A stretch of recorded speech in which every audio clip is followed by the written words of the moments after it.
Hello everyone, I welcome you to another video by Legacy IAS where I have a really good news before you.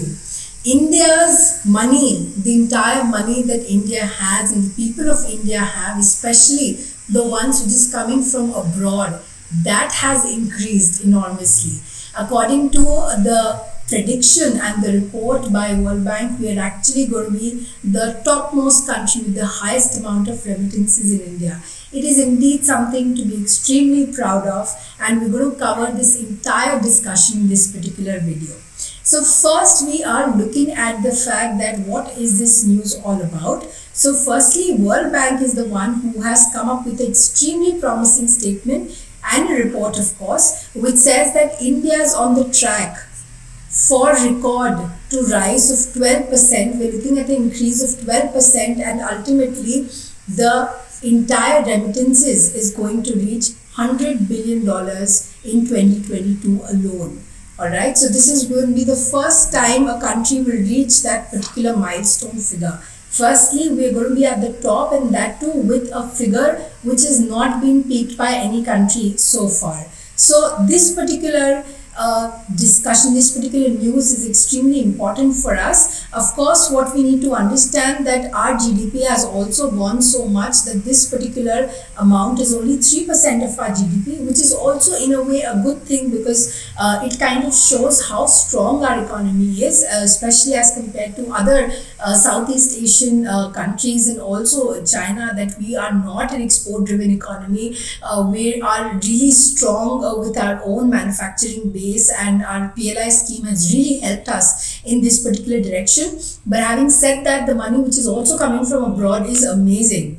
So at $100 billion, the remittances from overseas Indians are going to be 25% higher than the FDI flows. Alright, because FDI flows are estimated to be around $80 billion. Now, this is also something which requires our attention, that our FDIs are not coming as much as our remittances. Now, what is the reason for this entire change and shift and this huge inflow of money which is coming in? Apart from India, other top recipients countries receiving these remittances in 22 are expected to be Mexico, China, and also Philippines. So we're going to come shortly to the reasons as well. Now, the global remittances that are basically there as far as the entire global scenario is concerned, when we look at the South Asian region in totality, the entire remittances has actually grown up to an estimated 3.5% to basically $163 billion in 2022. Alright, but of course it does not mean that when we're speaking of South Asian region, we're talking of all countries having a balanced or an equal kind of a remittance inflow. We are looking, of course, at a disparity because India, which is gaining at 12%, we also have a Nepal which is showing a 4% increase, and also we are looking at overall a decline also in a lot of other countries of the region. So of course it's not like the entire South Asian region is blooming. Particularly India is the one who's showing exemplary performance. So this growth of remittances is estimated to coming from 9.3% from the Latin American countries and the Caribbean. Okay, 3.5% in South Asia, and 2.5% in Middle East and North Africa, 0.7% in East Asia and the Pacific. So overall, there has been an increase in the amount of remittances which is coming to these particular areas. Now, as far as the, particularly if we talk of India, we are looking at 2021 figure which is 89.4 billion. So of course, it's not like we were way behind in 2021, which is suddenly shot up in 22. We were also doing relatively very good in 21 as well. So it was also the top recipient last year as well. Globally, if we look at the remittances which are coming to the low and the middle income nations, that overall is expected to grow by 5%. Okay, and this is particularly something that is really kind of trying to show, or we need to kind of understand the trend that is going, that really there are few countries of the world to which a large section of the population goes. Okay, and when they are sending this money back, this is really kind of adding or increasing the amount of flows which are there of money.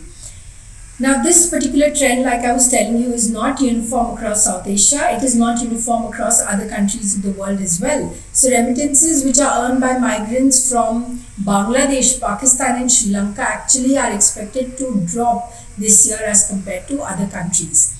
Now, just take a moment to kind of understand what these remittances are all about. They are nothing but money transfers, which is coming back from the migrant workers back to their families in their home countries, and they become an important source of income for their household, especially in the poorer countries, because especially in countries which do not have their own means of consumption or demand, and they don't have their source of income in their own countries, they actually go outside as migrant workers. They, of course, not only help in reducing poverty, particularly in the developing nations, but this kind of reduction in poverty will overall help in both the education as well as health rates, the amount of because people will be employed less in such works and they will be encouraged to pursue their education further. It can also really play a major role in kind of managing climate impacts, because you'll be able to escape from disasters and you'll be able to support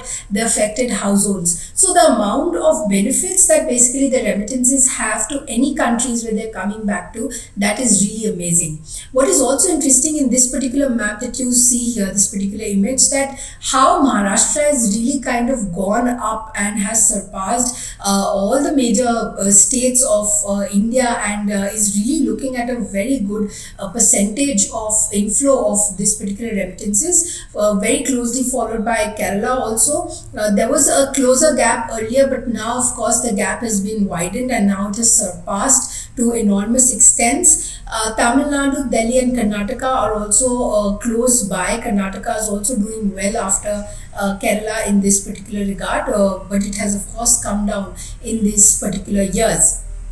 Now the remittances which are coming, so according to World Bank, this understanding was such that Indians overall, this kind of discussion that we used to have, that our population is such a burden for us, that has kind of just turned around, because we've now kind of trained them, equipped them, and they've become dividend, because now they have moved to high skilled jobs in really high income countries, including United States of America, UK and Singapore, from the low skill employment in the Gulf countries like Saudi Arabia, Kuwait and Qatar. So now the amount of money that is coming back is also much larger in number. The kind of positions also that they are occupying is also extremely high and prestigious. So the nature of work that people are going out for and doing, that has also drastically changed. We're moving from very low skill employment in the Gulf countries at very, very low skill labor to very high end positions, white collar job holders. Okay, so this has also of course increased the amount of wages which are coming.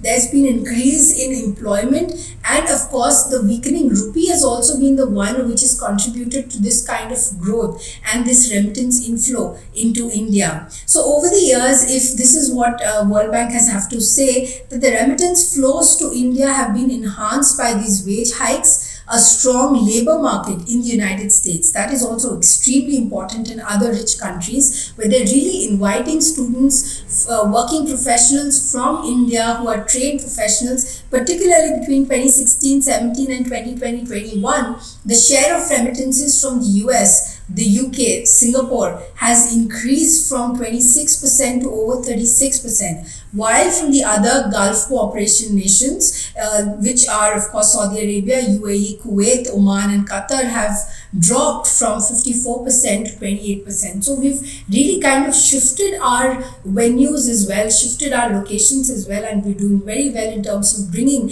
that money back to India. So now the source of our remittances has also changed. The origin has also changed over the years.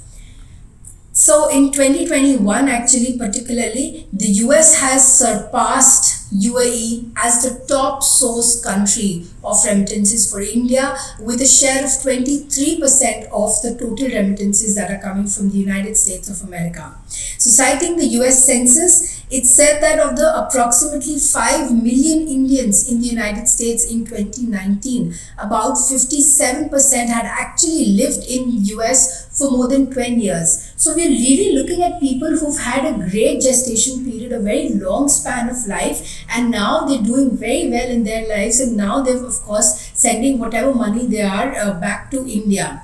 During this particular time, many of them earn graduate degrees and also really kind of up their game and groom themselves into the highest income earner categories. There is something which is extremely good to hear as far as India is concerned, that people who are of Indian origin and they are doing exemplary work in other countries of the world, including United States of America.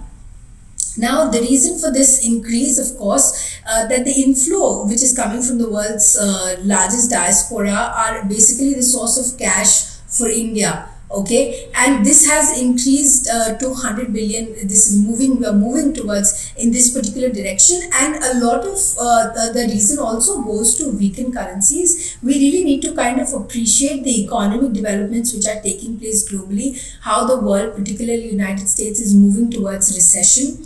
Pandemic is also something which has acted as catalyst in bringing these remittances into India, because remittances have benefited from this structural shift which has basically happened, which I just mentioned, and the countries are UK, US, Singapore. Apart from that, Japan, Australia and New Zealand as well.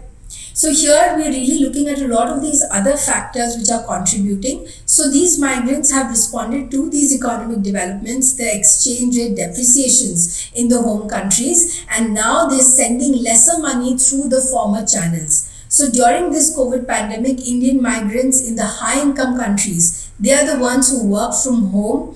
They benefited from the large fiscal stimulus packages which came out. Post pandemic, what happened? All of that contributed to the remittance growth, especially in the face of the high inflation which is going on. So it's actually a mix of a lot of factors put together. So there are economic reasons, there are pandemic reasons, there are global economic pressures, or rather some people who are benefiting out of it in this entire scenario. Now also we have that vaccinations, our medical support and the resumption of travel have also helped these particular migrants to go back to work in 2021. The Gulf nations' price support policies, which is basically trying to keep inflation low in 2022, and the higher oil prices demand has basically increased the need for the labor. This has particularly enabled the Indian migrants to increase their remittances and contribute and help to counter the inflation which is happening in the country. So like I'm telling you that the overall oil dynamics have also played a very important role in kind of bringing this money back home. The depreciation of the rupee has also been very, very fundamental in this particular regard. The benefits of remittances are of course enormous. We will be able to kind of reduce our deficits in our accounts, and we'll also be able to support a lot of the poorer households especially, who can now further grow in terms of their education and health standards. Remittances are the ones which are accounting to almost 3% of India's GDP. So they will be able to help in bridging these fiscal gaps which we have. Hopefully we'll be able to kind of in some way, if the central bank intervenes properly, we'll be able to reduce inflation as well. Migrants are the ones who will help in tightening the labor markets in the host countries while they're supporting their families through the remittances. So the inclusive social protection policies are now helping the workers improve their income and also address the employment uncertainties, particularly which were created by the COVID-19 pandemics. So this kind of movement of money is really going to help in job creation, and of course it is something that is being encouraged globally. How does the future look at us? Of course, we also have to move with certain amount of caution, because World Bank is saying that the rising prices that is going on, that might just further affect the real income of the migrants, because inflation is something that is really worrisome, and it does not really show well into how exactly the money is being utilized. For the same amount, you're having to pay much more. Okay, so 2023 is actually going to be the time which is going to be kind of a test of the resilience of these remittances which are coming from the South Asian migrants from these high income countries. And also this is particularly because of the inflation which is going on in United States, and overall globally how we're moving in some words, according to some economists, towards recession. So all of that is something that we'll have to wait and watch. But as of now, we can really take a moment to rejoice and celebrate this particular occasion of moving towards one of the highest number as far as inward remittances are concerned. I hope you're going to share us a joy by subscribing to other videos by Legacy IAS and enjoy in our journey. Let us know if you liked and enjoyed this particular video. Share it with those who are still not aware what India has achieved.